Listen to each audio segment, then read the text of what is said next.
Most hip hop listeners have heard from Lil Wayne in the Lollipop remix. Safe sex is great sex. Better wear that latex because you don't want that latex that think I'm latex. This lyric speaks to the real concern surrounding sexual behavior, responsibility, and consequences. However, what do these messages and behaviors mean to today's youth and the potential effects on them?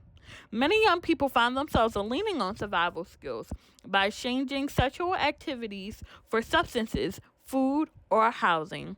Others may lack access to essential sexual health services such as STI, STD, and protective items such as condoms or other contraceptives, including emergency options. Still, others fall through the cracks. From educational systems like sexual education that fail to address safe practice guidance affirmatively inclusive of the LGBTQIA plus youth, to reactive health care such as needs for pregnancy termination, STD/STI treatment, or other sexual and reproductive health interventions.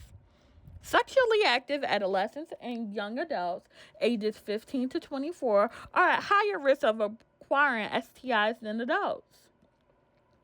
Sex education in schools have a long history starting back in 1920s when sexual education was first introduced into high schools. Currently, there are three main types taught, which are abstinence only, abstinent plus, and comprehension sex education. Nationally, there are numerous schools who are offering sex education in the classrooms, but many have removed this from their curriculum. Baltimore City Public Schools uses the Rights, Respects, and Responsibilities curriculum, the 3 Rs, in elementary and middle schools.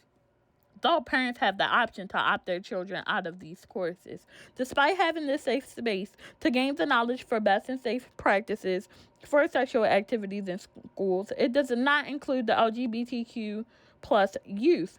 In the book Risky Lessons by Jessica Fields, it touches on how LGBTQ students feel in these curriculums.